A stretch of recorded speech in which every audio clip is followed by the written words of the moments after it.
Вы смотрите «Вести Тимана-Сосногорск». В студии Влада Гришаева. Здравствуйте. Жители поселка Малая Пера получили прекрасный подарок для занятия спортом. Новая площадка для всех сторонников здорового образа жизни появилась благодаря республиканской программе «Народный бюджет». Подробности в нашем материале. Несмотря на ненастную погоду, открытие площадки превратилось в настоящий праздник. На построенном недавно спортивном объекте собрались как взрослые, так и дети. Ведь этот подарок в первую очередь для подрастающего поколения. Конечно, для детей эта площадка, она нужна, потому что спортивного зала у нас нет, и большую часть времени ребята занимаются на улице, и вот это им нравится эта площадка. Новую площадку сразу же испытали юные жители Малой Перы. Еще во время монтажных работ они с нетерпением ожидали ее открытия. И вот теперь ребята получили возможность заниматься физкультурой на свежем воздухе. Они одни из первых, при установке этой площадки они ее, можно сказать, так испытали. Напомним, проект «Народный бюджет» реализуется в Республике Коми по инициативе главы региона Сергея Гапликова. Цель проекта – выявить и реализовать социально значимые проекты на территории муниципальных образований и привлечь граждан и организации к решению вопросов местного значения. Влада Гришаева, Евгений Юрин, Вести Тимана, Сосногорск. Библиотека имени Якова Рочева подхватила эстафету Всероссийского фестиваля энергосбережения и экологии «Вместе ярче». В интеллект-центре «Мост» была проведена командная игра. Андрей Калиничев продолжит. Две команды придумали себе название и настроились выполнять задание. Например, им нужно было найти энергоэффективный предмет, угадать, что изображено на картинке, или разобрать ситуации, когда прибор работает не энергоэффективно. Сегодня в рамках фестиваля «Вместе ярче» мы решили провести командную игру «Энергопоиск». Она направлена на систематизацию знаний по энергоэффективности, энергопотреблению у школьников и не только. Команды будут разбирать множество различных заданий, которые будут направлены на поиск энергоэффективных и неэнергоэффективных приборов. Участие в игре приняли активные молодые сосногорцы. Соня Андреева – игрок команды «Спасите Тему». Школьница любит читать фанфики и с удовольствием принимает участие в командной игре.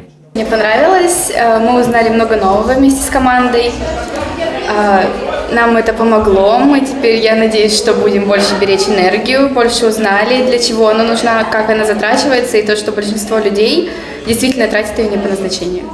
Напомним, Всероссийский фестиваль энергосбережения и экологии «Вместе ярче» проводится при поддержке нескольких министерств и ведомств.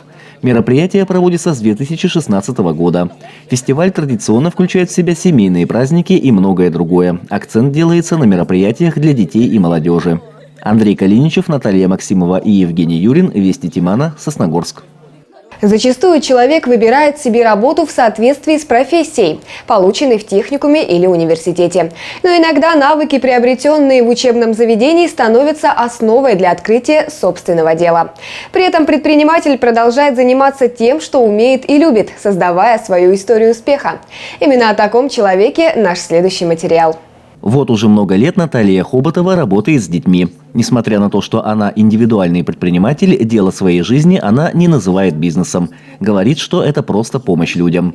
На вопрос о том, что нужно для того, чтобы открыть свое дело, отвечает, не задумываясь. Я думаю, что нужно любить свою, в первую очередь, работу. Любить, вот, допустим, я не конкретно работаю с детьми, значит, любить детей, делать людям добро. И считаю, всегда надо улыбаться. Я даже деткам также говорю на занятии: дети, будете улыбаться, у вас будет все получаться. Наталью родители привезли из Кировской области в Сосногорск, когда девочке было 6 лет. Она окончила школу номер 19, а затем Коми государственный педагогический институт. Работая воспитателем, получала второе высшее образование по специальности педагог-логопед. Так и пришла идея создать Центр развития речи.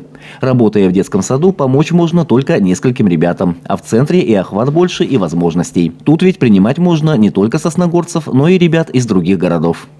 С логопедом можно заниматься в любом возрасте.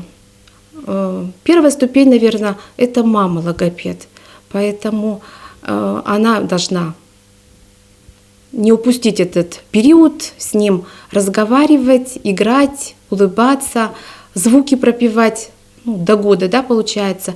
Обращать внимание, если, допустим, что-то где-то ребеночек не говорит или переживает она, если нет речи, то, конечно, обращаться к логопеду.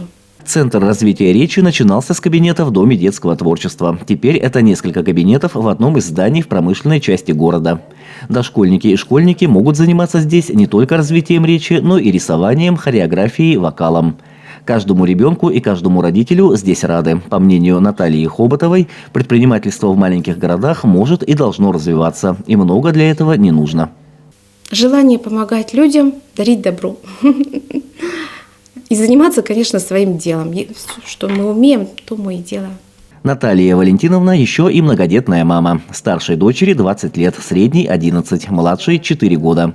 Родственники и друзья с удовольствием помогают в центре.